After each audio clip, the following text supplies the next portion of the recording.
estamos viendo lo que se llama ontología. Ontología quiere decir el estudio del ser. También tiene otro nombre esto en teología, que se llama teología propia, o sea, teología propia de Dios. Y los institutos bíblicos de todo el mundo, cuando estudian teología propia, estudian por lo general lo que son los atributos de Dios, los que son los atributos, como hemos visto en el módulo de este mes, comunicables, incomunicables, algo del carácter de Dios y que Dios es diferente a todos nosotros. Una de las cosas importantes de estudiar teología propia u ontología es que hoy las personas quieren aprender muchas cosas, pero el mayor conocimiento es el conocimiento del Dios Santo, del Dios de la Biblia. Vivimos en un tiempo donde la doctrina acerca de Dios o el concepto acerca de Dios es uno de los conceptos más olvidados, uno de los conceptos menos estudiados. Y en el tema de hoy, que es la soledad de Dios, es un título llamativo, pero que vamos también a explicarlo, qué otro sinónimo podría haber tenido ese título. Vamos a ver un poco lo que es Dios como el único, suficiente y que no necesita de nada ni de nadie. Así que les recuerdo cómo es el formato.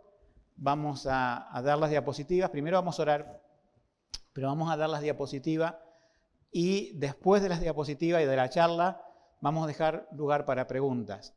Se van a contestar preguntas que se hacen los alumnos por internet y vamos a contestar algunas preguntas que tengan ustedes aquí de manera presencial. Pero primero vamos a orar. Padre, te damos las gracias porque no nos has dejado sin información acerca de ti, oh Señor, sino que nos has dejado tu palabra para conocerte, para ver cómo interveniste en la historia y sobre todo has mandado a tu Hijo Jesucristo a que venga a este mundo y te haga conocer, oh Dios.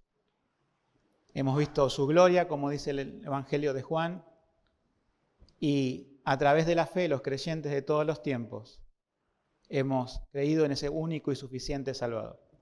Pero Señor, en esta noche queremos aprender más de ti. Queremos por medio de tu palabra indagar más, no con la curiosidad, Señor, de una persona que simplemente quiere buscar detalles, sino con el deseo de tener una comunión más íntima contigo.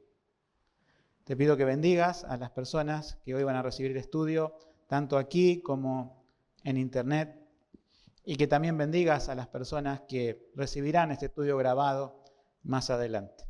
Te lo pido en el nombre de Cristo Jesús. Amén. El título de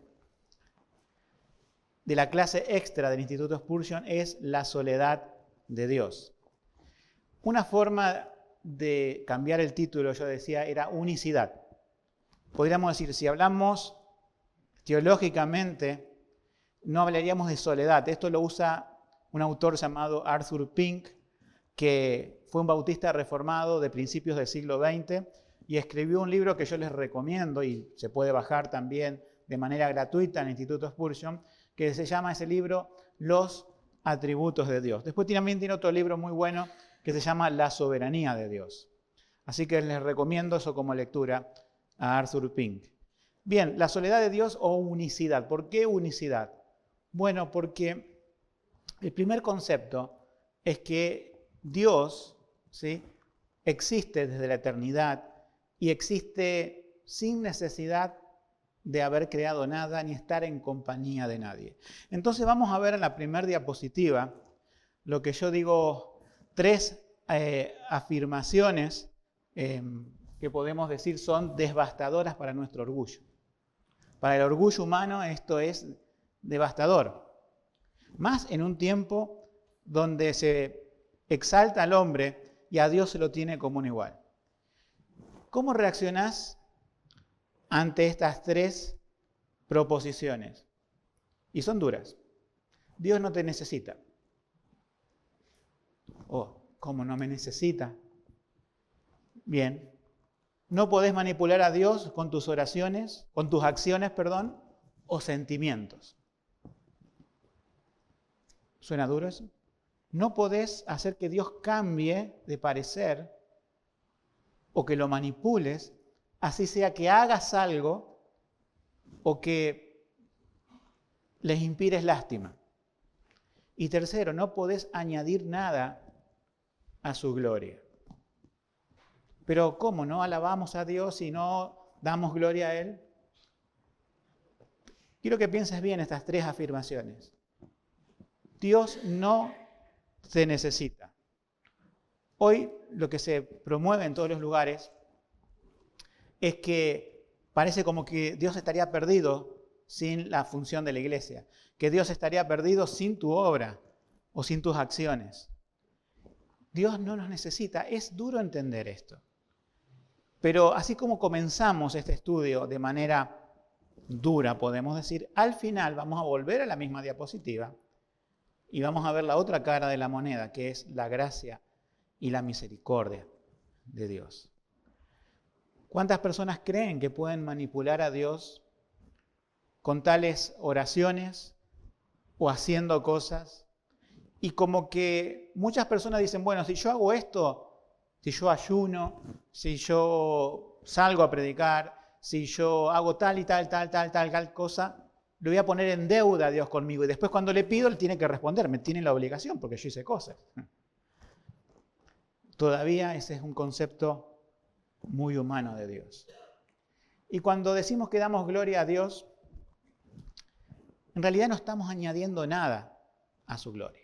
Vamos a ver esto en desarrollo en las siguientes diapositivas. Vamos a pasar a la segunda diapositiva.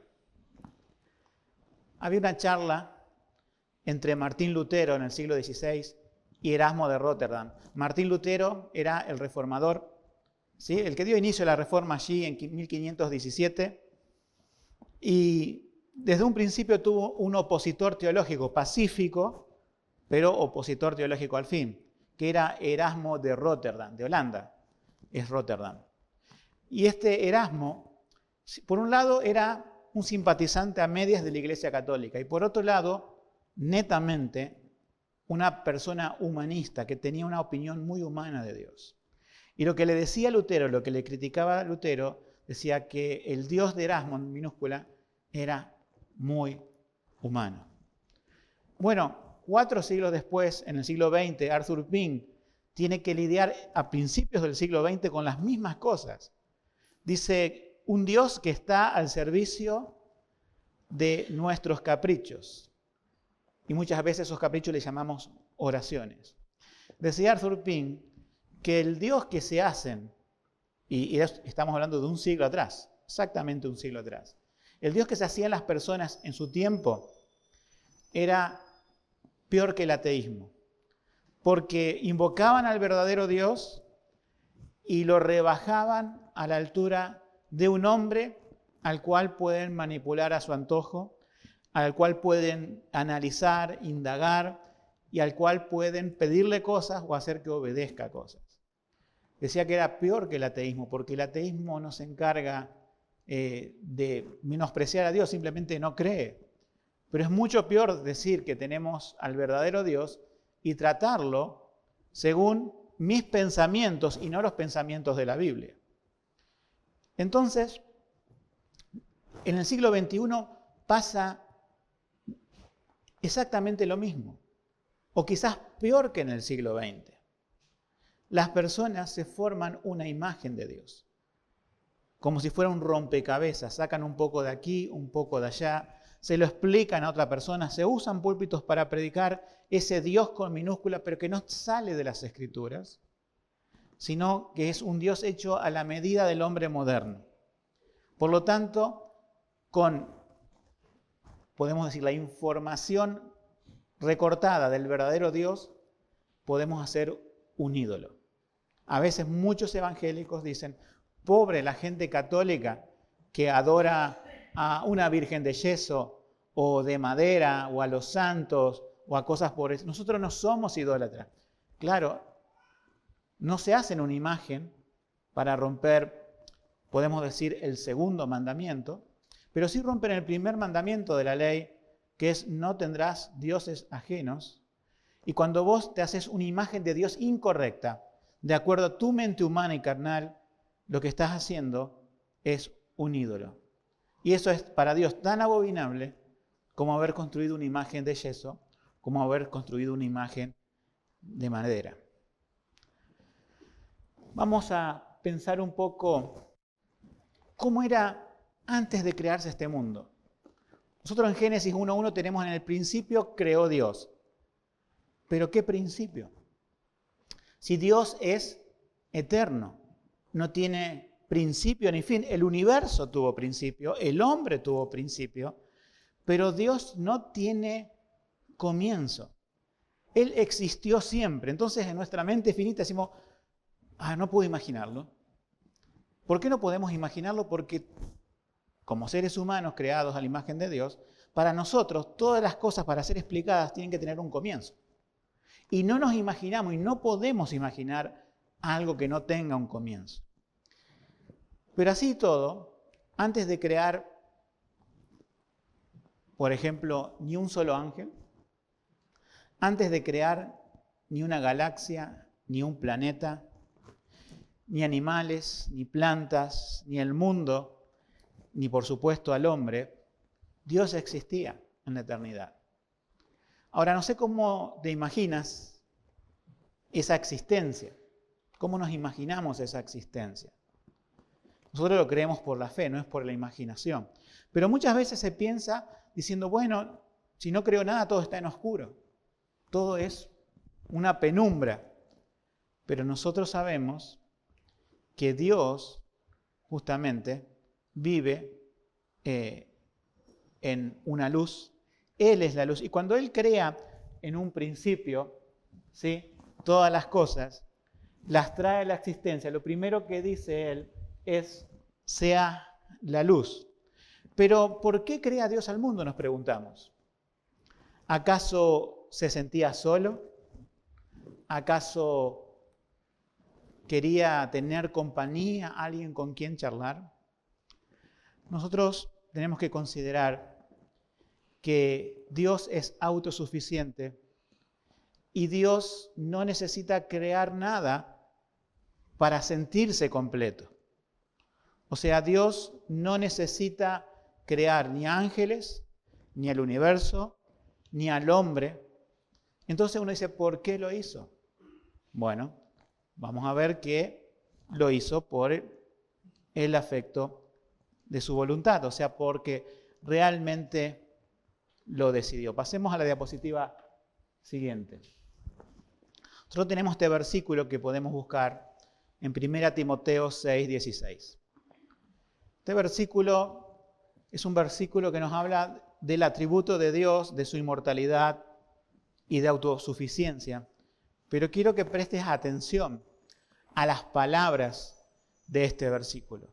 Dice, Él único que tiene inmortalidad, que habita en luz inaccesible, a quien ninguno de los hombres ha visto ni puede ver, a quien sea la honra y el imperio sempiterno. Amén. Es como decir por los siglos de los siglos, ¿verdad? Amén. Fíjate esto. Somos inmortales, dicen algunos, pero no tenemos inmortalidad en sí mismo. Dios tiene inmortalidad en sí mismo. Nuestra inmortalidad es producto de la inmortalidad de Dios. O sea, somos inmortales porque Dios ha querido que así sea. Ahora, una existencia eterna puede estar en dos lugares, ustedes saben. Con Dios, una inmortalidad de vida, o en el infierno, una inmortalidad de muerte. Es una vida en el infierno o una vida con Dios. Pero Dios tiene inmortalidad en sí mismo. Él siempre ha existido y siempre será. Y fíjate que dice que habita en luz inaccesible. ¿Quién puede entrar a esa luz de Dios? ¿Los ángeles? Hay algunas criaturas angélicas que tienen que tapar sus ojos. Y no están cerca de la presencia de Dios, pero no absolutamente en esa luz inaccesible. Para el hombre, por supuesto, es inaccesible. Cuando Moisés estuvo en el monte Sinaí, él creía que podía ver a Dios, pero Dios le dijo no, sino que cuando yo pase verás mis espaldas. Dios no tiene espalda, es algo que estudiamos en el Instituto Spurgeon. Se llama antropomorfismo cuando la Biblia habla de partes humanas como si fuera Dios humano. Es un lenguaje que usa la Biblia y que Dios lo permite así para que entendamos que cuando pasó delante de Moisés, no fue con toda su gloria de luz inaccesible porque nadie puede estar en esa santidad. Lo hubiese fulminado, lo hubieran matado en el monte Sinaí, sino que la Biblia usa este mensaje metafórico que son sus espaldas. Nadie pudo estar en esa luz inaccesible. Entonces nosotros nos imaginamos, antes de crear el mundo, antes de crear cualquier cosa, Dios estaba en esa luz inaccesible, completo en sí mismo en tres personas, Padre, Hijo, Espíritu Santo. Y que esas tres personas no están mudas, tienen un diálogo interno. Antes de crear el mundo, ellos dialogaron. ¿Cómo van a crear el mundo? Sabían que el hombre iba a caer. ¿Quién irá a morir por el hombre pecador? La segunda persona de la Trinidad es la que dijo, y a veces se lo atribuimos a un profeta, heme aquí, envíame a mí. No es el profeta que dice, envíame a predicar, sino que también es un reflejo que es tomado de la segunda persona de la Trinidad, el Hijo, el Verbo, como nos dice Juan capítulo 1, que dijo, yo iré. Vemos que Dios estaba completo, no estaba a oscuras, estaba en esa luz inaccesible que Moisés solamente vio un destello y cualquier otro siervo de la Biblia que hayan dicho que vieron a Dios, vieron apenas una pequeña chispa de ese Dios que habita en luz inaccesible, cuya existencia es en una Trinidad, un único Dios en tres personas perfectamente unidas, donde dialogan entre ellas, donde no solamente planean la creación del mundo, sino la redención del mundo. Y esto es parte de otro módulo del Instituto Spurgeon, cuando se habla de los pactos, ese pacto hecho en la Trinidad, en la eternidad, antes de crear el mundo, se lo llama pacto de redención. Entonces, Dios crea al hombre porque realmente quiso. No es, vamos a poner un ejemplo, ¿sí? Muchas personas, y quizás no ese es el motivo, pero es parte también del motivo, muchos matrimonios dicen, bueno, llevamos años de casado, no tenemos hijos y nos sentimos solos o estaría bien llenar el hogar con alguien más. Y pensamos a veces, o la gente piensa, que Dios en la eternidad estaba con esa disyuntiva, como diciendo, estoy solo, necesito tener hijos, necesito crear personas. No, nosotros tenemos esas necesidades o esos anhelos o esos sentimientos, pero cuando decimos que Dios es autosuficiente es porque lo es. No necesita crear ni ángeles, ni seres humanos, ni ninguna otra criatura celestial para sentirse acompañado. Nosotros cuando estamos solos a veces nos aburrimos. Tenemos que hacer algo, pensar algo.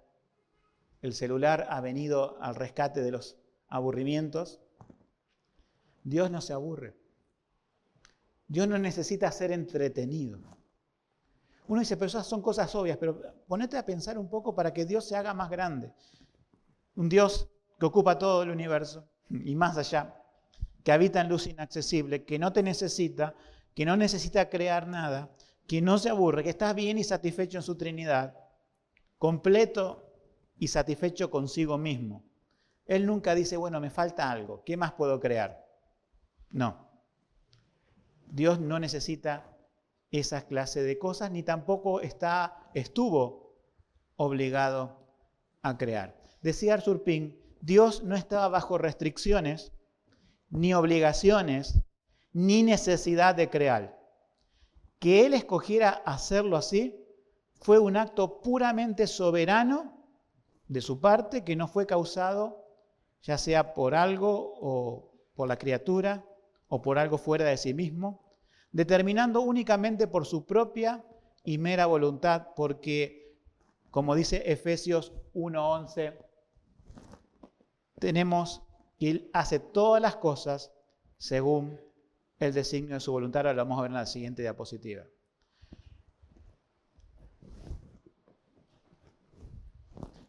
Hace todo según su voluntad. Te invito a buscar Efesios 1:11 para que lo marques en tu Biblia, para que lo tengas siempre presente. Es un versículo clave, que si bien habla de otro tema que vamos a tratar en el Instituto de Spurgeon, que es la predestinación, cuando se habla de la salvación o la materia soteriología, pero hoy estamos viendo ontología, la persona de Dios, entonces vamos a centrarnos en la parte B o segunda parte del versículo. Pero vamos a leerlo todo, ¿sí? En él, digo, en quien asimismo recibimos herencia, habiendo sido predestinados conforme al propósito, y acá viene la parte, del que hace todas las cosas según el consejo de su voluntad. ¿Dios hará algo porque yo se lo pido? ¿Dios hará algo porque yo lo declaro y lo decreto? Ustedes saben que eso es moneda corriente. Yo creo que hasta alguno por ahí ha dicho, te ordeno, te requiero, lo proclamo, lo decreto, y piensa que por medio de frases y palabras mágicas, que la Biblia nunca nos dice que debemos orar así, porque es como decir, sea hecha mi voluntad, pero Jesucristo nos dijo, tienen que orar, sea hecha tu voluntad. Pero siendo a que si podemos cambiar los planes de Dios, dice que Él hace todas las cosas, y cuando dice todas las cosas, no es que algunas de las cosas las hace según su propio criterio y otras las hace según tu criterio, o el criterio de determinada iglesia, o de determinado pastor. No, todas las cosas, absolutamente todas, las hace según el consejo de su voluntad, o sea, su voluntad, lo que Él quiere hacer. Este Dios choca contra la teología actual, pseudo-teología actual, porque en todos lados lo vemos a Dios siendo forzado por ayunos y oraciones. Uno ayuna y ora para conformarse a la voluntad de Dios, para humillarse delante de Dios, para que cuando pedimos las cosas según su voluntad, porque lo hacemos según su palabra, según su espíritu, nos acomodamos a su voluntad y Dios es glorificado por las oraciones. Porque alguno podría pensar, entonces, si yo no puedo cambiar la voluntad de Dios, yo no oro. Es que no estás entendiendo para qué es la oración. La oración no es para que Dios se conforme a tu voluntad, sino para que vos te conformes a la voluntad de Él. Es decir, venga tu reino, sea hecha tu voluntad, no mi voluntad. En el cielo se hace. Cuando dice el Padre Nuestro, sea hecha tu voluntad, así en el cielo y en la tierra, pero la tierra es un mundo caído. Es un mundo creado perfecto por Dios, pero pasado a la imperfección por el pecado del hombre que obedeció a Satanás. Y en este mundo caído, las personas viven quebrantando la ley de Dios, viven quebrantando su voluntad, y lo único que falta es que la iglesia que representa los intereses de Dios le tenga que decir a Dios lo que tenga que hacer. Los creyentes debemos orar. No debemos caer en el fatalismo diciendo Dios conoce todas las cosas y predeterminó todas las cosas, entonces yo no oro. No, Él quiere que ores. Él quiere que la iglesia ore. Cada miércoles tenemos reunión de oración aquí. Este miércoles es para el Instituto Spurgeon. Pero los demás miércoles la iglesia se reúne a orar. Los creyentes oramos en nuestras casas, oramos en el culto principal, porque Dios se glorifica en la oración. Ahora, cuando nosotros oramos, no es que estamos torciendo el brazo de Dios. No es que lo estamos obligando a algo. Y mucho menos cuando las personas piensan que por un sacrificio, como por no comer algo por tantos días o horas, van a cambiar el plan de Dios. ¿Cuán lejos estamos de comprender a Dios, los evangélicos en términos generales? Pero gracias a Dios porque Libros como los de Arthur Pink y lo que habla acerca de la palabra de Dios es retomado por iglesias bíblicas y por institutos sanos, donde podemos decir, el módulo de teología propia u ontología es un módulo fundamental. A veces es mejor estudiar los libros de la Biblia, las historias, hermenéutica y un montón de cosas, pero esta es la materia de las materias. Conocer a Dios y a Jesucristo, a quien ha enviado, es la materia de las materias. Vamos a la diapositiva 5. Lo invito a buscar otro pasaje. Romanos, capítulo 11, versículos 34 y 35.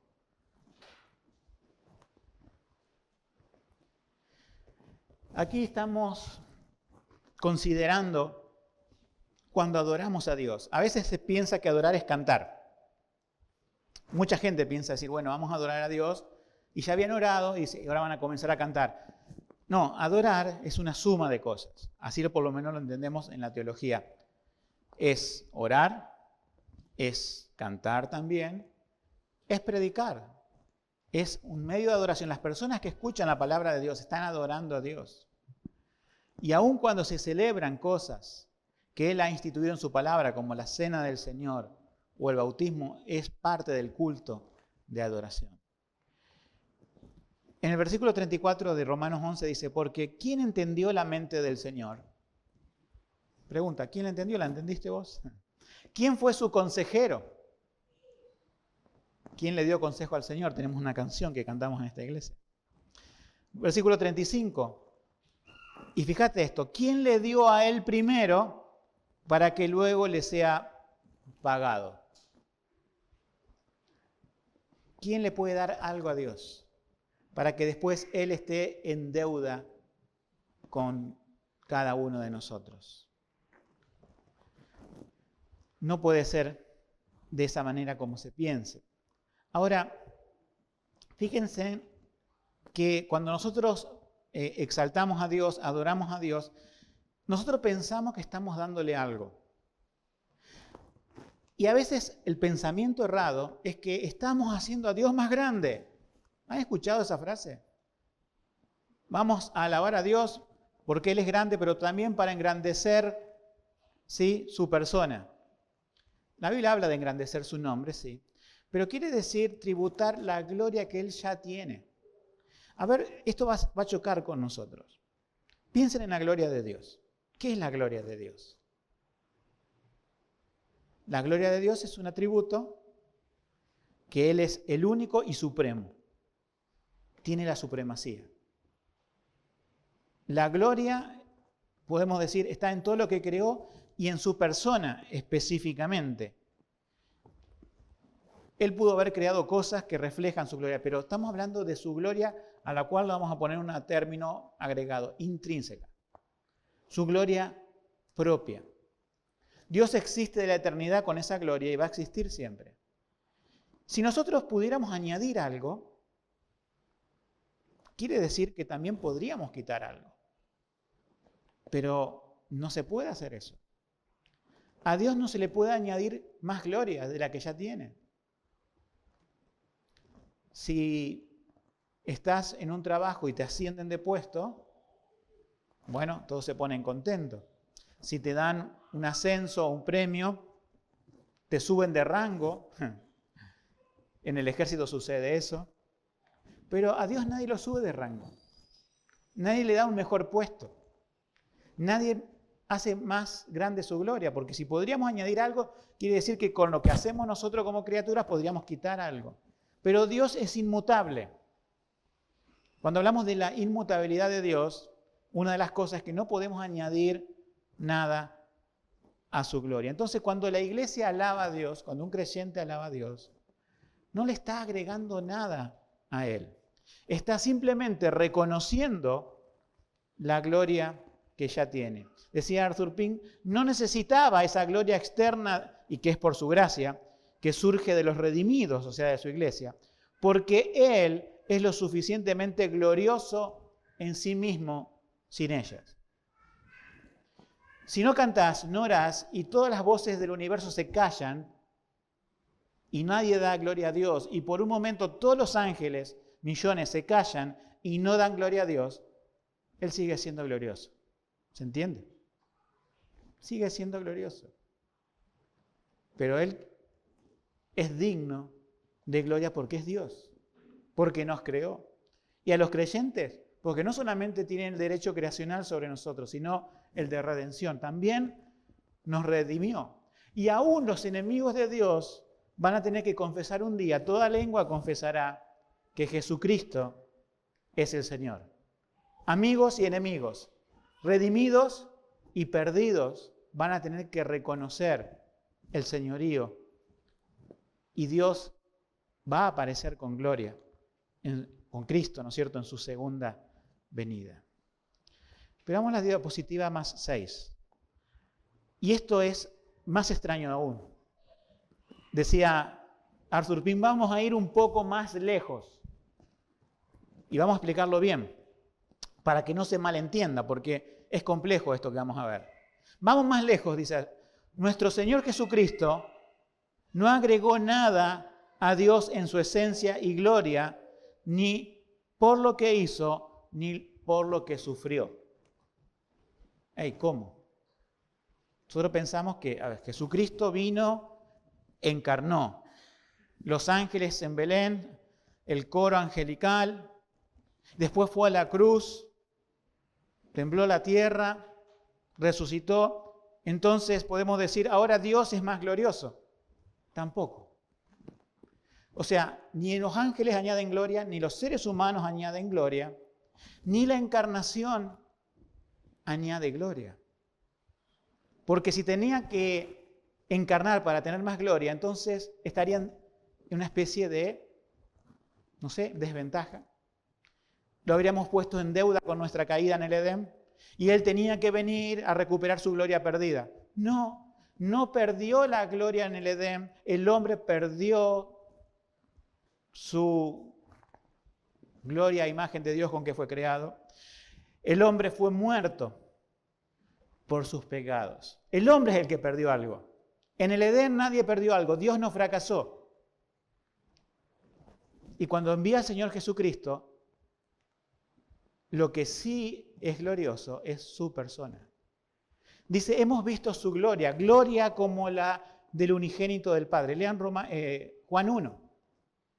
Hemos visto su gloria, velada en humanidad, aquel que habita en luz inaccesible. Este es el misterio de la encarnación. Segunda persona en la Trinidad, viene a morar como un hombre más. Nosotros, si estuviéramos 2000 años atrás, lo veríamos a Jesús como un hombre más. No hay un aura de luz acompañándolo, no hay destellos que salgan.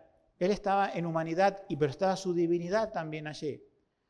Pero cuando predicaba, cuando obraba, cuando oraba, se dejaba ver esa gloria de Dios. Dios no envió a su Hijo para aumentar su gloria, sino para mostrarnos su gloria, para rendirnos a su gloria. Ahora, como ser humano, la parte del hombre, digamos, de la persona única de Jesucristo, verdadero Dios y verdadero hombre, podemos decir que en la resurrección ahí hay una glorificación. Murió en debilidad en la cruz, pero al tercer día resucitó, y ese es el modelo de resurrección que van a tener todos los creyentes que creen en Jesús. Ahora, ese mismo Juan, que relata a Jesús caminando en la tierra en su evangelio, los muestra en el Apocalipsis que Jesús se le aparece. ¿Y cómo se le aparece Jesús? Y tenemos hasta una canción que cantamos. Sus ojos son como llamas de fuego. Su piel como el bronce, el latón fundido. Su voz como la de muchas aguas, como si fueran las cataratas o algo más fuerte. Es muy distinto. Y cuando lo vio, ¿qué hizo Juan? ¿Recuerdan ustedes? Cayó como muerto. Y eso es una partecita muy, muy, muy, muy pequeña de su gloria. Porque si estaríamos delante de la gloria como es, no solamente caemos muertos, morimos. Pero sabemos que Juan pudo seguir escribiendo y contemplando las cosas que iba a escribir en el Apocalipsis porque el Señor lo levantó. Pero aún así Él muestra su gloria. La mostró velada en humanidad, la mostró en su resurrección, la mostrará en su segunda venida y la mostrará con los creyentes por toda la eternidad. Entonces Él nos manifestó la gloria de Dios, pero no añadió nada a Dios. Decía Arthur Pink, es igualmente cierto que Dios ha sido glorificado por la creación, por la providencia y por la redención. Nosotros no discutimos esto, ni nos atrevemos a hacerlo ni siquiera por un instante. Pero todo esto tiene que ver con su gloria manifiesta o manifestada, ¿sí? Y su reconocimiento por parte de nosotros. Sin embargo, Dios hubiera estado tan complacido que podría haber seguido solo por toda la eternidad sin dar a conocer su gloria a las criaturas, a nosotros. ¿Se entiende que entonces es glorioso en sí mismo y nada pudo añadir ni va a quitar parte de su gloria? Vamos a la diapositiva número 7, siguiente. Arthur Pink, haciendo un juego de palabras, lo llama en aquel tiempo, siglo XX, el Dios desconocido de nuestro tiempo. ¿Recuerdan el altar del Dios no conocido? Que está en el libro de Hechos, cuando Pablo va al Areópago griego. El Areópago es un lugar donde estaban casi una al lado de otra estatuas de los 400 dioses griegos, ¿sí? Y cuando Pablo va ahí viendo, ve un altar vacío, que no hay ninguna estatua, imagen o nada, pero hay una inscripción que dice al Dios no conocido. Y ustedes saben que utiliza esa excusa para pararse allí y predicarles al Dios que no conocía. Bueno, Arthur Pink decía, el Dios no conocido por los evangélicos de su tiempo. Y creo que en un siglo XXI, donde las cosas no solo no han mejorado, sino que han empeorado en términos teológicos y del conocimiento de Dios, la gente puede hablar muchísimo de Dios. Según las estadísticas pueden decir que toda América Latina la pintamos con un color evangélico, como las estadísticas dicen, bueno, esto antes era católico, ahora es evangélico. Pero nos preguntamos, ¿y detenemos a esas personas que son evangélicos en la calle, en la plaza? Aún vamos a una iglesia y le preguntamos, explícame quién es Dios. Explícame el evangelio, pero también decime algo acerca de Dios. Enciendan la radio, vean la televisión, esos canales que están copados por ciertas iglesias. ¿Qué clase de Dios están predicando? ¿Qué es lo que escuchan ustedes? ¿Escuchan el Dios que llena todo el universo, el que es suficiente, que no necesita, que no podés añadir a su gloria? ¿O están predicando otro tipo de Dios al cual bien se le puede decir, como en el tiempo del apóstol Pablo, están en el Dios no conocido? Nosotros tenemos que pararnos en ese lugar vacío y el Instituto Spurgeon se para en ese lugar vacío, como otros institutos y otras iglesias y otros ministerios, hay muchos. Pero nos paramos en un lugar vacío para predicar y enseñar a aquellos que quieren conocer a Dios. ¿Por qué? Porque Dios pone sentido de búsqueda. ¿Y por qué? Porque muchas veces no le están dando la información correcta ni completa acerca de Dios. Tenemos que pararnos como el apóstol Pablo ahí en Hechos 17 y hablarle acerca del Dios no conocido. La Biblia nos muestra en Isaías 40, 22, dice, Él está sentado, Isaías 40, 22 y 23, Él está sentado sobre el círculo de la tierra.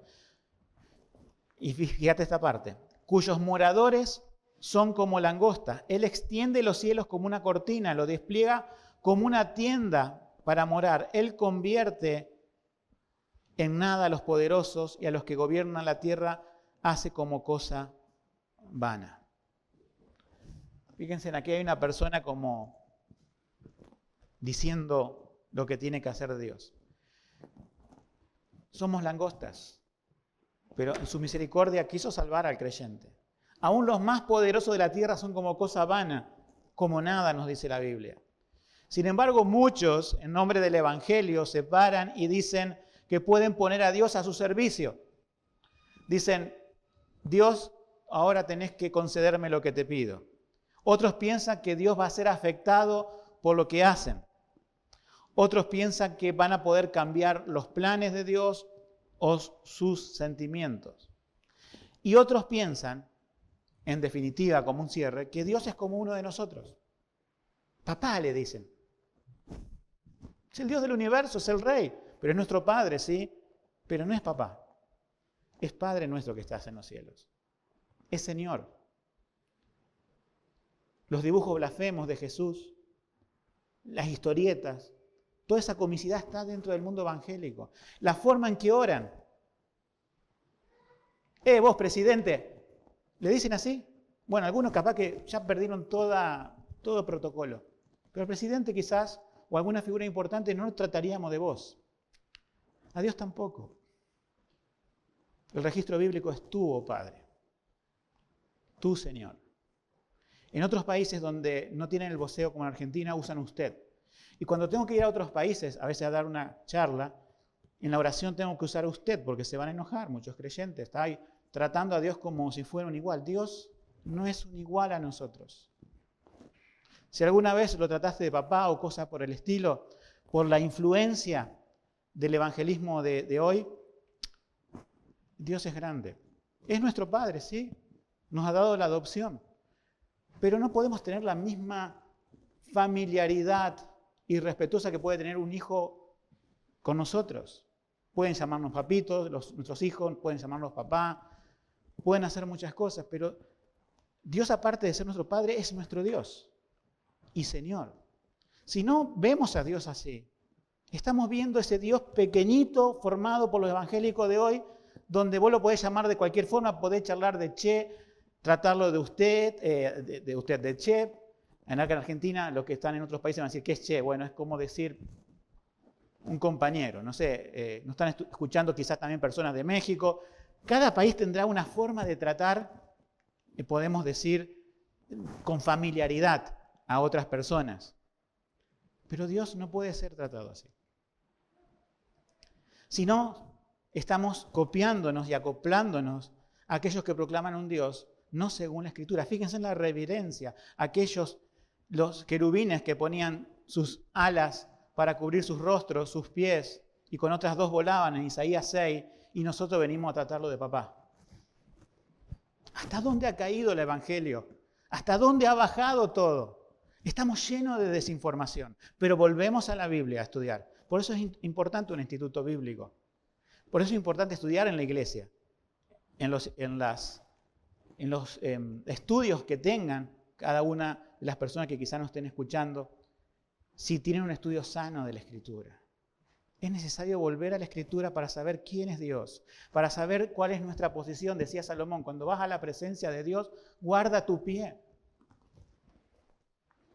Pero comenzamos las reuniones de cualquier forma. Es muy importante lo que se hace antes de la reunión, tanto como en la reunión. Si estamos por adorar a Dios, este no es el club que empieza el bullicio y se termina cuando decimos vamos a adorar a Dios. Tenemos que ser reverentes. Cada cual que nos escucha está en diferentes iglesias. No sé cómo comenzarán, pero yo no me cansaré de decirle a esta iglesia. Esto podrá ser pintura, ladrillos, concreto, cielo raso. Pero si invocamos el nombre de Dios y vamos a prepararnos para adorar a nuestro Dios, no podemos venir de cualquier forma. Debemos venir con un corazón preparado, consciente de quién es Él. ¿Por qué nos puede decir, como el Salmo 50, 21, como le dijo a determinada persona, pensaba que de cierto serías que yo sería como tú?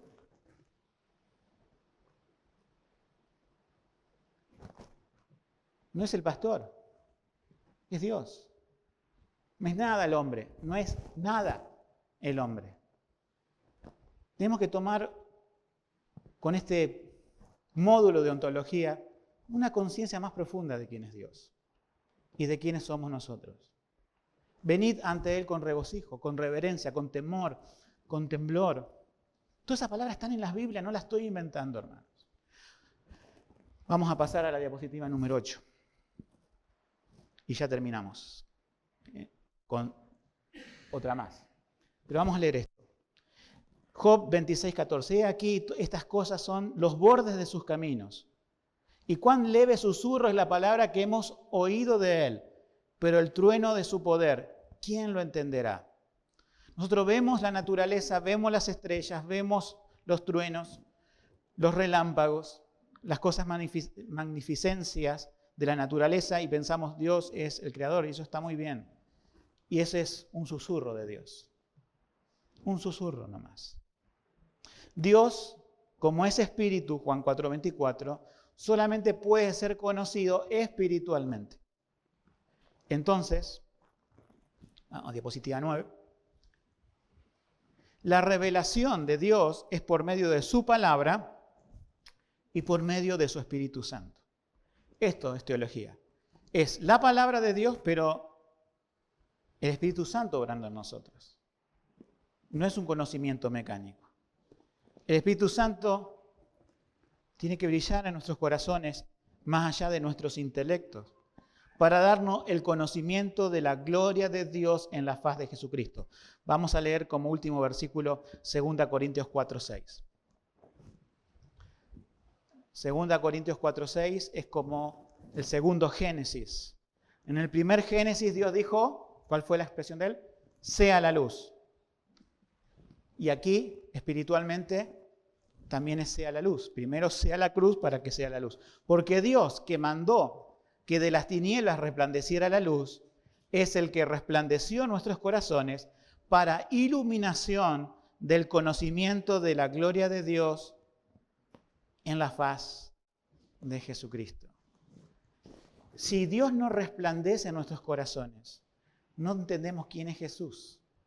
No nos atrae Jesús.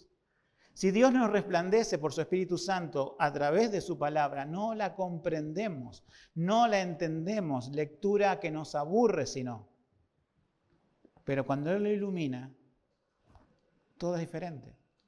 Podés estar en una biblioteca a oscuras y no vas a leer ningún libro, no vas a conocer ninguna historia. Y pueden estar las más preciosas historias y libros. Cuando encendés la luz de la biblioteca, es que podés ver todos los estantes, todos los libros, y podés leer todo. La Biblia es un libro oscuro y apagado si no hay una revelación espiritual. Cuando la persona dice, no la entiendo, porque la quiere entender con su mente carnal. Pide a Dios, demande sabiduría, Él se la dará. Arrepiéntanse de sus pecados, podemos decir a las personas, para que de esa forma, ¿sí?, Dios pueda tratar a través de Jesucristo con ellos.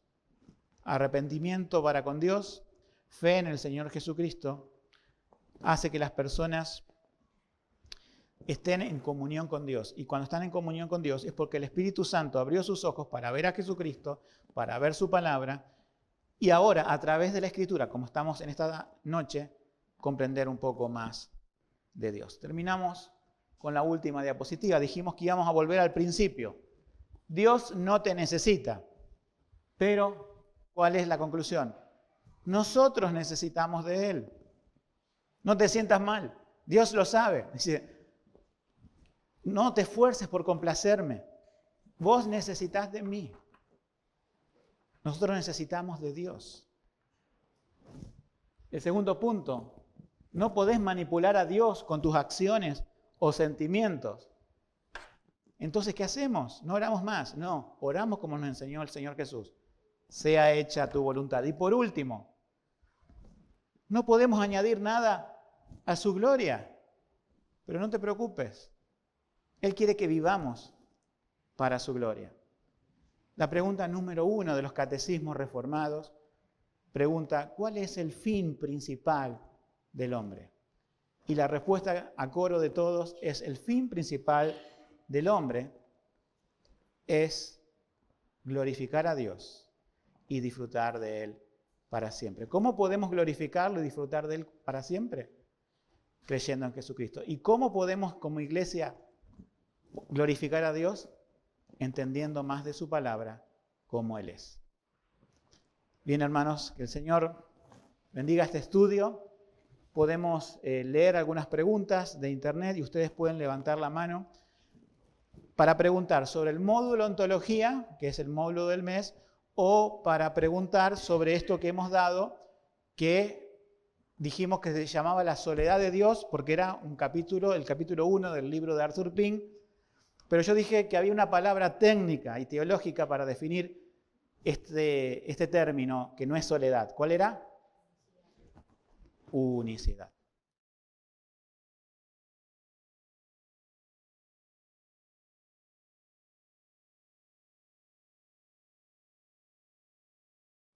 Sí, la santidad es un atributo comunicable. Y déjenme explicarle. En este mes estamos tratando, dentro de otros temas, y esto también está en el manual de Instituto Spurgeon, atributos incomunicables de Dios y atributos comunicables. Incomunicables son aquellos que Él se los queda solo porque son propios de su naturaleza y no puede derivarlo a las criaturas en nada. Pero sí hay otros que puede derivar. Por ejemplo, ¿nosotros amamos a Dios?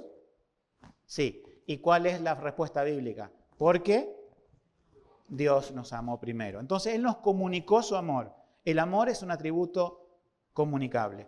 Cuando la Biblia dice, sed santos, no se queda allí. Dice, sed santos porque yo soy santo.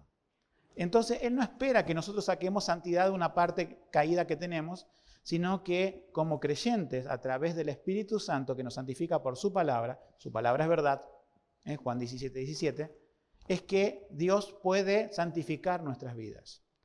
Ahora, ¿en qué medida quiere comunicar su santidad? En la mayor medida posible. Cuando dice la Biblia, sed lleno del Espíritu Santo, no es para hacer cosas extraordinarias, sino para ser santos principalmente. Una iglesia llena del Espíritu Santo no es la que hace más ruido, sino la que es santa, que predica el Evangelio porque tiene poder de Dios, pero la santidad es lo primero que se evidencia al ser lleno del Espíritu Santo. Y nuestra carne se opone a la santidad, no quiere, pero debemos llevarla a la cruz, crucificarla y pedirle a Dios que ese atributo comunicable nos pase a nosotros. Después hay otros que son incomunicables. La unicidad, ¿es comunicable o incomunicable? Incomunicable. Como su omnipotencia, su omnipresencia, ¿sí? Su omnisciencia. O sea que nosotros podemos saber algo, pero Dios es todo omnisciente, sabe todas las cosas en detalle. Dios atribuye algunas cosas que Él tiene a nosotros, como digo, el amor, la santidad, pero hay otras cosas que solamente Él las posee. Ahora, todas las cosas comunicables, eso quiero dejar en claro, Él las posee de forma perfecta y nosotros de manera imperfecta.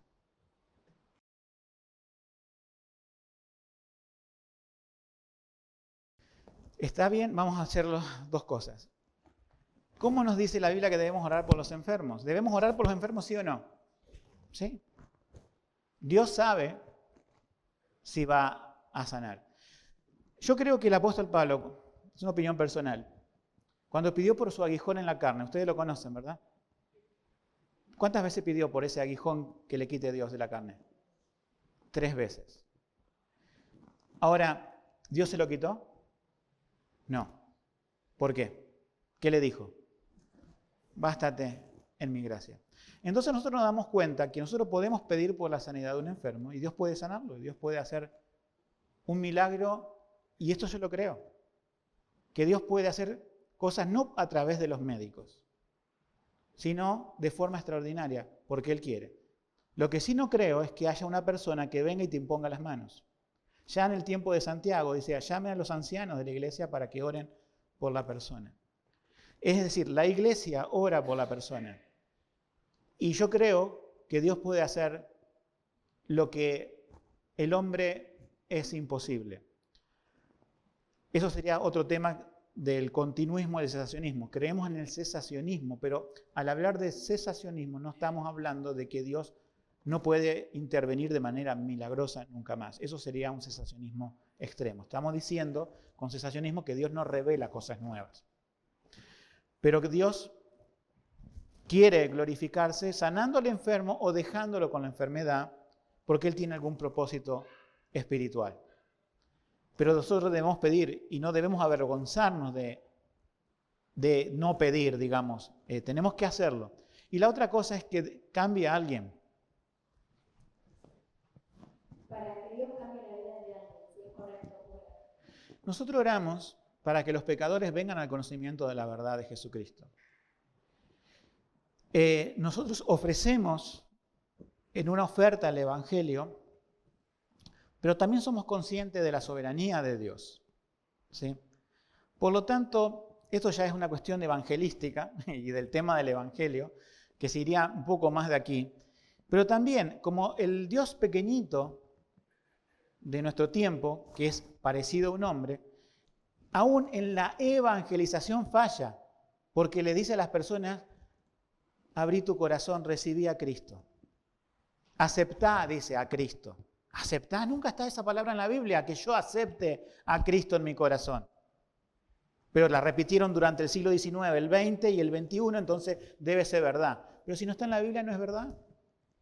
No aceptamos a Cristo, Él nos acepta a nosotros a través del sacrificio de Jesucristo. No es decirle, Señor, yo te acepto, sino ir a Él y decirle, Señor, soy un pecador perdido, acéptame en el amado, acéptame en Jesucristo a través de su muerte en la cruz.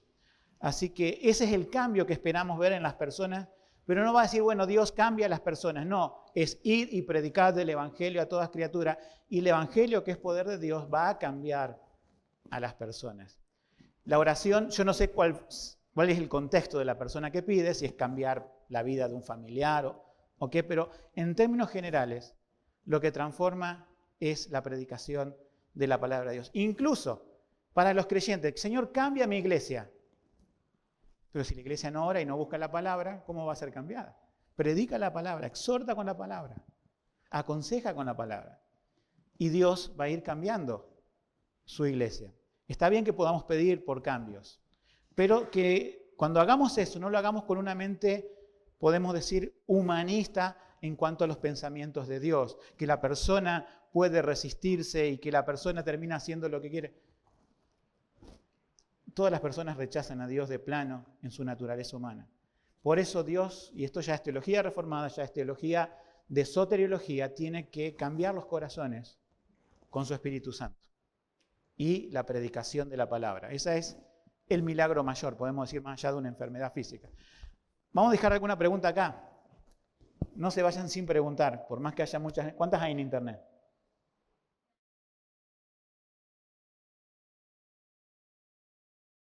Bueno, la Biblia fue escrita en hebreo, en arameo y en griego. ¿Por qué en arameo, que es Abba? ¿Sí? Porque cuando el pueblo de Israel fue transmigrado, o sea, fue exiliado a Babilonia y después vuelve a su tierra, surge un dialecto. Un dialecto que persiste 400 años después y persiste, obviamente, en esos 400 años, desde que vuelven a su tierra hasta que viene el Señor Jesucristo y hablan arameo. Entonces algunas palabras se parecen, ¿sí? Como por ejemplo en hebreo Av es padre. Cuando dice Abba Padre, el espíritu que clama dentro nuestro, Abba Padre, lo que simplemente y llanamente quiere decir es mi Padre, Padre mío. Es como diciendo, no, Dios es un Padre más de la humanidad, no, es mi Padre. Es una forma de decir Padre nuestro. Ahora, en alguna década del siglo XX, hasta se pierde el rastro, alguien insinuó al final del siglo XX que la palabra aramea, Abba, ¿sí?, quería decir el balbuceo, podemos decir, de los nenitos pequeños que hacían con su papá. Alguien lo inventó. Pero como había en el, digamos, pueblo evangélico el deseo de un Dios con minúscula, muy humano, dijeron, entonces yo le puedo decir papá y papito, porque Abba Padre significa eso. Y fueron diciéndose uno a otro, Abba Padre quiere decir eso. No quiere decir eso. Esta palabra la conocen los padres de la iglesia, los conocen los teólogos reformados del siglo XVI, y recién en el siglo XX a alguien se le ocurrió decir que era el balbuceo de los niños en arameo para decir Abba Padre. No, Abba Padre quiere decir simplemente Padre mío. Y nadie puede llamar a Dios Padre si no tiene una obra del Espíritu Santo dentro de su corazón de conversión. Los únicos que podemos decir Abba Padre, ¿quiénes son? Los hijos de Dios. Mucha gente dice Padre mío o Padre nuestro, y muchos repiten el Padre nuestro, pero Dios sabe si ese corazón es el de un hijo o simplemente de una persona que repite cosas.